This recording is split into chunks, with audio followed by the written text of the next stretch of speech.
সবাইকে আসসালামু আলাইকুম। আজ আমরা তৃতীয় ক্লাস নিয়ে আলোচনা করব। অলরেডি আমাদের দুইটা ক্লাস শেষ করে ফেলছি। এমএস ওয়ার্ডের যে ক্লাসগুলো ধারাবাহিকভাবে চলছে তার আজ তৃতীয় পর্ব। আর এই তৃতীয় পর্বে আমি যেটা আপনাদের কাছে প্রথম প্রশ্ন রাখতে চাই সেটা হচ্ছে, আমরা ওয়ার্ড ডকুমেন্টে যেতে গেলে আমরা কিভাবে যেতে পারি, কয়টা উপায়ে যেতে পারি? খেয়াল আছে কারণ? তিনটা উপায় বলছিলাম। কয়টা উপায়ে? তিনটা উপায়। একটা হচ্ছে এখান থেকে সার্চ করে, আর একটা মাউসের রাইট বাটন ক্লিক করে, আর একটা হচ্ছে কমেন্ট করে। খেয়াল আছে? তো আমরা সেইভাবে কিন্তু ওয়ার্ড ডকুমেন্টের ভিতরে প্রবেশ করতে পারি। তো আমরা একটা ওয়ার্ড ডকুমেন্ট ওপেন করে নিচ্ছি। হ্যাঁ, আমরা কিভাবে ওপেন করব, কিভাবে ইনস্টল করব, আমরা সবকিছুই কিন্তু শিখে ফেলেছি। তো এটা আমরা ওপেন করে নিলাম। ওপেন করার পর এবার দেখেন যে আমরা এখানে যে ড্যাশবোর্ড পরিচিতি, আমরা এটা কিন্তু গত ক্লাসে শেষ করে ফেলছিলাম। আজকে আমরা যে কাজগুলো শিখবো, আমরা ফন্টের কাজ শিখবো। ক্লিয়ার আমার কথা? আজকে আমরা ফন্ট নিয়ে আলোচনা করব। তো এখানে আসতে গেলে বা এই যে ড্যাশবোর্ড পরিচিতি, এগুলো তো আমরা সবাই জানি, এটা নিয়ে তো আর কথা বলার দরকার হচ্ছে না। ওকে, তো আমরা এমএস ওয়ার্ডের হোমে আসলে ডিফল্টভাবে আমরা এই সেটিংসগুলো পেয়ে যাব। এখান থেকে আমাদের কাজগুলো করতে হবে মূলত। তো তার ভিতরে দেখেন প্রথমে একটা অপশন দেখা যাচ্ছে, যার উপরে আমি মাউস রাখলে এখানে দেখা যাচ্ছে কি ফন্ট। কি লেখা যাচ্ছে? ফন্ট। ফন্ট মানে আমরা কি বুঝি? হ্যাঁ, যে স্টাইলে আমি লিখতে চাই এটাকে বলা হয় ফন্ট। যে স্টাইলে আমি লিখবো এটাকে হচ্ছে আমার ফন্ট। সো আমাদের একটা কোনো কিছু লিখতে গেলে আমাদের এই ফন্টগুলো মানে সিলেক্ট করে নিতে হবে আমাদের চয়েস অনুযায়ী। তো আমরা বিভিন্ন ধরনের ফন্ট কিন্তু দেখতে পারি। তো এই জন্য আমাদের দেখতে গেলে কি করতে হবে, এখানে দেখেন একটা অ্যারো বাটন আছে, দেখা যাচ্ছে? আমরা অ্যারো বাটনে ক্লিক করলে দেখেন এখানে অসংখ্য ফন্ট আছে। ক্লিয়ার আমার কথা? তো এই ফন্টের ভিতরে আপনি আপনার ইচ্ছা মতন আপনার কাজের পারপাসে আপনি কিন্তু ফন্ট ইউজ করতে পারেন। কিন্তু টাইম নিউ রোমান এটা হচ্ছে বেসিক এবং এটা প্রফেশনাল, সবাই লিখতে গেলে এই ফন্টটাই বেশি ইউজ করে। সো আপনি চাইলে এই ফন্টটাও ইউজ করতে পারেন। ক্লিয়ার? তাহলে ফন্টে আসলে এটা আমরা জেনে গেলাম যে এটা বেসিক, এটা নিয়েই হচ্ছে সবসময় কাজ করা হয়। এছাড়াও আপনি আপনার কাজের পারপাসে যে কোনো ফন্ট ইউজ করতে পারবেন। ক্লিয়ার আমার কথা? এছাড়াও আরও হিডেন যদি আমরা একটু যেতে চাই, তাহলে আপনি আপনার ইচ্ছা মতন কোনো ফন্ট, আপনার ক্লায়েন্ট হতে পারে যারা আমরা ফ্রিল্যান্সিং করতেছি, আপনার ক্লায়েন্ট বললো আমাকে এই ফন্টে লিখে দিতে হবে, এখন আপনি এই ফন্ট এখানে পেলেন না, সেক্ষেত্রেও আমরা চাইলে ওই ফন্ট এখানে কিন্তু আমরা ইনস্টল করে আনতে পারবো। সেটা আমরা পরবর্তীতে আপনাদের দেখাবো, যদিও এটা এখানে কাজ নয় আমাদের।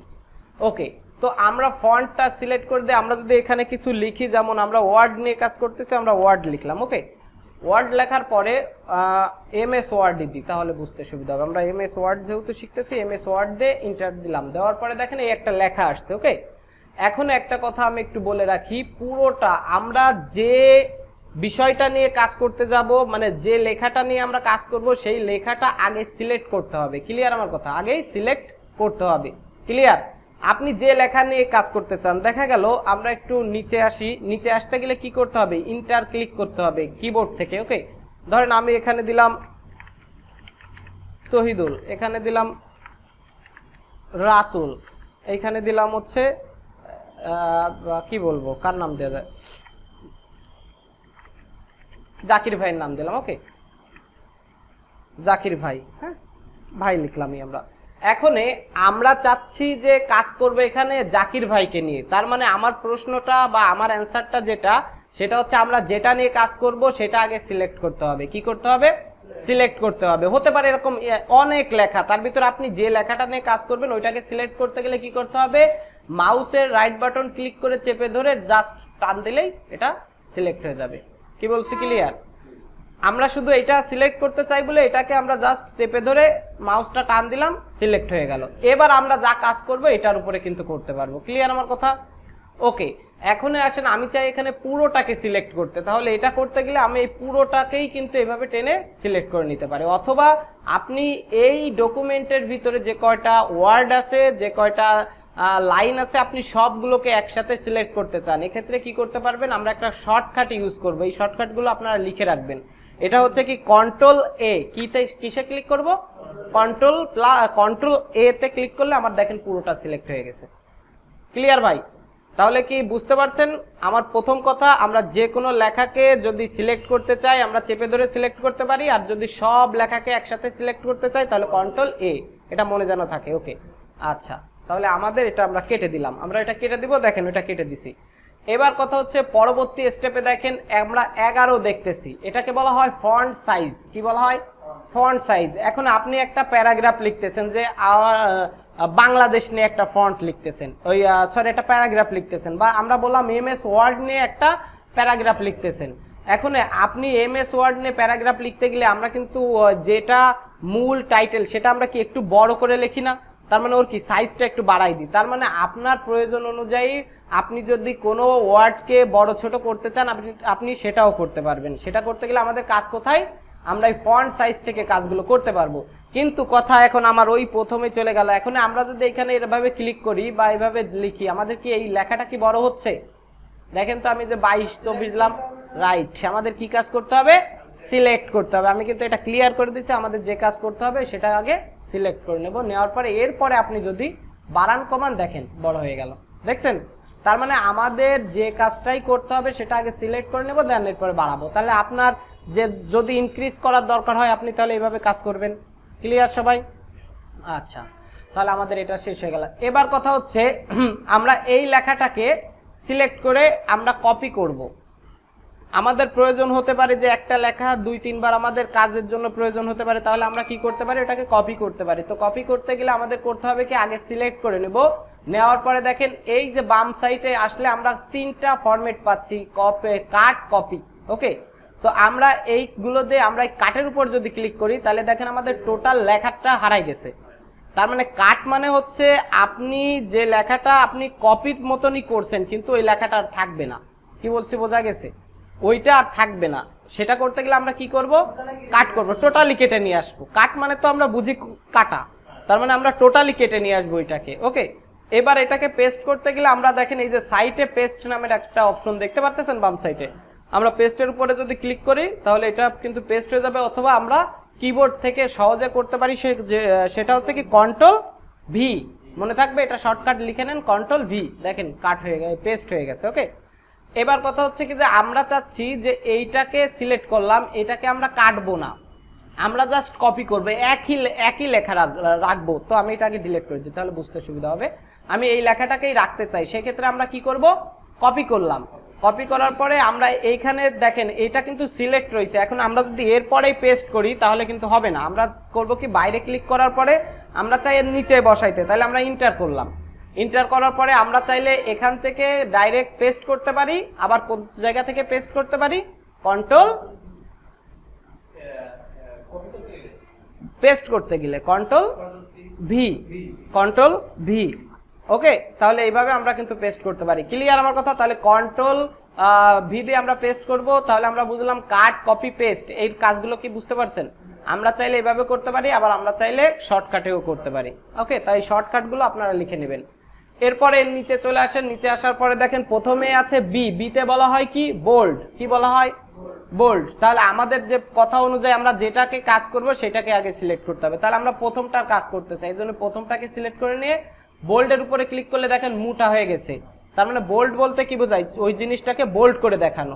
তার মানে হ্যাঁ, ফোকাসে আনা। আপনার যদি বোল্ড করার প্রয়োজন হয় আপনি সিলেক্ট করে বিতে ক্লিক করলে বোল্ড হয়ে যাবে। ওকে, এরপরে আসেন দ্বিতীয়টাকে নিয়ে আমরা কাজ করতে চাই। দ্বিতীয়টাকে যদি আমরা টোটাল সিলেক্ট করি, করার পরে আমরা দেখেন আই নামের একটা অপশন পাচ্ছি, এটাকে বলা হয় ইতালিক। ইতালিক মানে বুঝি বাঁকা, লেখাগুলোকে একটু বাঁকা। তো আমরা এটাকে করতে গেলে আমরা যদি এরপরে ক্লিক করি, দেখেন যে লেখাটা বাঁকা হয়ে গেছে, দেখছেন? ক্লিয়ার আমার কথা? এরপর আসেন নিচে, নিচেরটাকে আমরা একইভাবে সিলেক্ট করার পরে ইউতে বলা হয় আন্ডারলাইন। কি বলা হয়? আন্ডারলাইন। তো আন্ডারলাইনটাও আমরা কিন্তু করে নিলাম। ক্লিয়ার আমার কথা? এবার আসেন আন্ডারলাইন বলতে নিচে একটা দাগ বোঝায়। এখন আমরা চাই এটাকে আরো প্রফেশনালি কাজ করতে। এটা করতে গেলে আমরা কোথায় ক্লিক করব? অ্যারোতে ক্লিক করব। অ্যারোতে ক্লিক করার পরে এবার দেখেন অনেক ধরনের আন্ডারলাইন কিন্তু চলে আসছে। আপনি কোন ধরনের চান? অনেক সময় দেখবেন ডট ডট ডট ডট থাকে, আপনি চাইলে সেটাও কিন্তু ইউজ করতে পারেন। ওকে, যে দেখেন ওই যে চলে আসছে, দেখছেন? এরপর আপনি চাচ্ছেন এর কালার চেঞ্জ করতে, দেখেন এই যে কালার একেবারে নিচে কালার আছে, আপনি যদি কালারের উপরে ক্লিক করে আপনি যে কোনো কালার দিতে চান আপনি কিন্তু সেই কালার দিতে পারেন। দেখেন কালার চেঞ্জ হয়ে গেছে। তার মানে আমরা আন্ডারলাইনটাকে আমরা কিন্তু বিভিন্ন কালারে করে নিতে পারি। ওকে, কি বলছি ক্লিয়ার? আপনি আপনার পছন্দ অনুযায়ী এখানে কালার বসাইতে পারবেন। ওকে, এখন আসেন আমরা চাই এগুলোর থেকে আবার আগের অবস্থায় ফিরে যেতে। কি করতে? আগের অবস্থায় ফিরে যেতে গেলে আমরা যেটা থেকে আগের অবস্থায় ফিরে যেতে চাই এটাকে ক্লিক করার পরে দেখেন এইখানে এই কাজটা করছিলাম, আমরা ক্লিক করে দিলাম, দেখেন উঠে গেছে, দেখছেন শেষ। এবার এটাকে কাজ করছিলাম ইতালিক দিয়ে, ইতালিকের এখানে ক্লিক করলাম, দেখেন উঠে গেছে। আবার এখানে যেটা করছিলাম এই যে এটা ধরছে বোল্ডটাকে ক্লিক করলাম, উঠে গেছে। এবার ইতালিকের একটি শর্ট ফর্ম আছে, কন্ট্রোল আইতে আমরা যদি ক্লিক করি তাহলে ইটালিক হয়ে যাবে শর্টকাটে। ক্লিয়ার ভাই? তাহলে কি এইগুলো কি বুঝতে পারছেন এখানে যেগুলো? ওকে। এরপরে আসছে দেখেন এবিসি লিখে একটা কাটা আছে, স্ট্রাইক থ্রু বলা হয় এগুলোকে, স্ট্রাইক থ্রু। হ্যাঁ, আমরা এটা নিয়েও কি কাজগুলো করতে পারি, আপনারা অনেক সময় দেখবেন প্রাইস দিয়ে আপনার লেখা আছে, ধরেন কত থাকতে পারে, ধরুন 200 টাকা দেওয়ার পরে আবার লেখা আছে, ধরেন একটা কোটেশন দিয়ে এইভাবে লেখা আছে যে 100 টাকা দিয়ে আপনার এইভাবে কাটা আছে, দেখেন মানে একটা মাঝখানে দাগ আছে। তার মানে কি আগে প্রাইস ছিল কত টাকা? 200 টাকা, কিন্তু বর্তমান প্রাইস হয়েছে কত? 100 টাকা। এরকম দেখছি না আমরা বিভিন্ন বিজ্ঞাপনে, দেখছি না?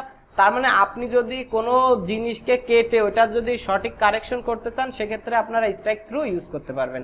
ক্লিয়ার আমার কথা? তাহলে এটা কি কাজে লাগবে আমরা সেটাও কিন্তু শিখে গেলাম। তাহলে এটাও কি বুঝতে পারছেন ভাই? কোনো সমস্যা আছে? ওকে। এবার আসেন, দেখতে পারতেছি আমরা একটা সাবস্ক্রিপ্ট আর একটা হচ্ছে সুপারস্ক্রিপ্ট। তো আমরা সাবস্ক্রিপ্ট আর সুপারস্ক্রিপ্টের কাজটা নিয়ে একটু আলোচনা করব, যেটা নিয়ে আপনারা অলরেডি কাজ দেখেছেন। তো এক্স দিয়ে নিচেই 2 লেখা, তার মানে আপনি যদি কোনো কিছু নিচে কিছু লিখতে চান তাহলে আমরা কোনটা ইউজ করব? সাবস্ক্রিপ্ট। ওকে। আর যদি আমরা কোনো কিছু লিখে তার উপরে লিখতে চাই তাহলে ওটা কি লিখবো? সুপারস্ক্রিপ্ট। তো এটা আমরা মূলত বীজগণিত করতে গেলে আমাদের বেশি প্রয়োজন হবে। তাছাড়া আপনারা যদি একটু খেয়াল করেন যে ধরেন আপনি যেমন লিখতে চান ফার্স্ট, এখন এসটি উঁচুই থাকে না নিচেই থাকে? কোথায় থাকে? এসটি উপরে থাকে। এসটি কোথায় থাকে? উপরে থাকে। তো দেখেন আমরা এই একের উপরে এসটি উঠাইতে চাই, ফার্স্ট লিখতে গেলে এসটি উপরে লিখি না? তো আমরা এটা লিখতে চাই, লিখতে গেলে আমরা 1 লিখে যেটা করব, আমরা এই সুপার স্ক্রিপ্টের উপরে একটা ক্লিক করব, করার সঙ্গে সঙ্গে দেখেন আমাদের মাউসের যে কার্সরটা একটু উপরে উঠে গেছে, দেখছেন? এবার যদি আমরা এসটি দিই, দেখেন উপরে চলে গেছে। তার মানে আপনি যদি উপরে সহজে মনে রাখবেন, উপরে কোনো কিছু লিখতে গেলে আমরা সুপার স্ক্রিপ্ট দেব। এবার ধরেন আমরা সেকেন্ড লিখবো, ও এ দেখেন এটা আবার উপরে চলে যাচ্ছে, কিন্তু আমরা চাই আবার একই করতে, আবার ক্লিক করলাম, দেখছেন? ক্লিক করলে আবার মাউসটা কিন্তু আগের অবস্থায় চলে আসছে। এবার আমরা চাই সেকেন্ড লিখতে, সেকেন্ড লিখতে গেলে কি হয়? এনডি কোথায় আসে? নিচে না উপরে? এনডি নিচে আসে। তাহলে আমরা নিচে আনতে গেলে কি করব? সাবস্ক্রিপ্টের উপরে ক্লিক করব, দেখেন মাউসের কার্সরটা নিচে নেমে গেছে। এবার যদি এনডি দিই তাহলে দেখেন এটা নিচে চলে আসছে। এখন আমি যদি আবার কিছু লিখি, সব দেখছেন নিচে আসতেছে, কিন্তু আমি চাই আবার আগের অবস্থায় ফিরে যেতে, তাহলে আমরা কি করতে পারি জাকির ভাই? কি করতে পারি? এই সাবস্ক্রিপ্টের এটা আবার এটা ক্লিক করে দিতে হবে, ক্লিক করলে আগের অবস্থায় চলে আসবো। ক্লিয়ার আমার কথা? তাহলে আপনারা সাবস্ক্রিপ্ট আর সুপারস্ক্রিপ্টের কাজ কি বুঝতে পারছেন? ওকে। এবার আসেন, এর পরে একটা অপশন আছে, এ দিয়ে একটা অ্যারো চিহ্ন দেওয়া আছে, এটাকে বলা হয় ইনক্রিজ, ফন্ট সাইজ ইনক্রিজ করা। তার মানে আমরা চাই এটার ফন্ট সাইজকে বাড়াতে, এটাকে বলা হয় বাড়ানো, ইনক্রিজ করা। মানে এটা দেখেন বড় হাতের এ দিয়ে, বড় এ দিয়ে একটু করে দিচ্ছে। তার মানে আপনি এইখানে যে সাইজটা কমানো বাড়ানো করতেলেন সেটা আপনি যদি ক্লিকের মাধ্যমে করতে চান, এই যে ক্লিক করেন দেখেন বড় হচ্ছে, দেখছেন? এটাকে সিলেক্ট করে নিছি, ক্লিক করতেছি, বড় হচ্ছে। আবার আমি চাই এটাকে ছোট করতে, তাহলে আমরা এখানে ক্লিক করে ডিসক্রিজ করে দিতে পারবো। ওকে, এইভাবে দেখেন ছোট করে দিচ্ছি। তার মানে আপনি চাইলে এখান থেকেও করতে পারেন, আপনি চাইলে এখান থেকেও করতে পারেন। মানে এই দুইটার কাজ একই, একটা হচ্ছে ইনক্রিজ করবে, একটা হচ্ছে ডিসক্রিজ করবে। ওকে, ছোট করবে, একটা বড় করবে। ক্লিয়ার ভাই? ওকে। এবার আসেন, নিচে আসার পরে আমরা যদি এতে ক্লিক করি, এটা হচ্ছে আমরা একটা লাইন লিখে আমরা এইভাবে এটাকে এক লাইনে নিয়ে যাই সবগুলো, তাহলে বুঝতে সুবিধা হবে আপনাদের। ওকে, এখন আমরা এই পুরো লেখাটা নিয়ে এখন কাজ করব। এটার কাজ কি আপনারা সহজে বুঝতে পারবেন। আমরা যেটা করতে চাই আমরা সেটাকে সিলেক্ট করব, করার পরে আমরা এতে ক্লিক করলাম, সেন্টেন্স কেজ। মানে দেখেন এসটা কি আছে? বড় হাতের, দেখছেন? আর সবগুলো কি আছে? এই দেখেন ক্লিক করছি, বুঝতে পারছেন কি বলছি?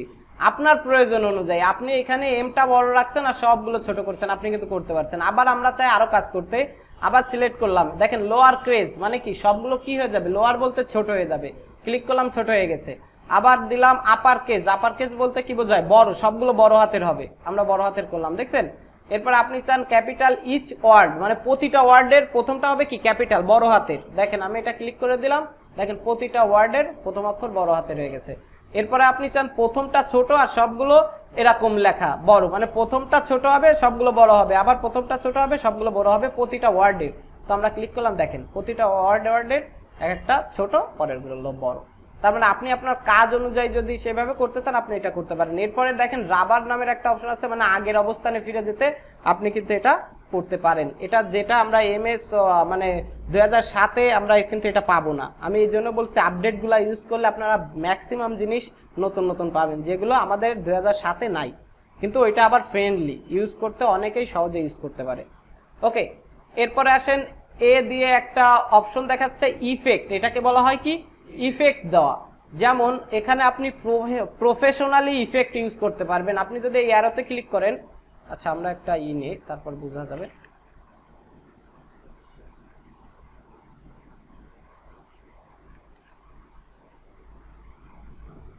বুঝতে পারছেন কি বলছি? এটা আমাদের যখন আমরা অ্যাক্টিভ করব, এটা অ্যাক্টিভ করার সঙ্গে সঙ্গে এটা দেখাবে যে আমাদের এটা এখনো অ্যাক্টিভ নাই। মাউস রাখলেও কিন্তু এটাই দেখাচ্ছে এই কমেন্টটা আমাদের এখনো কারেন্টলি অ্যাক্টিভ না, ডিসঅ্যাক্টিভ আছে। এটা আমরা অ্যাক্টিভ করে আপনাদের দেখাবো। আমাদের ওই ডেস্কটপে কিন্তু এটা অ্যাক্টিভ আছে, তো আপনি ওইটা দিয়ে এটা কাজ করতে পারবেন আমাদের ওইটা দিয়ে।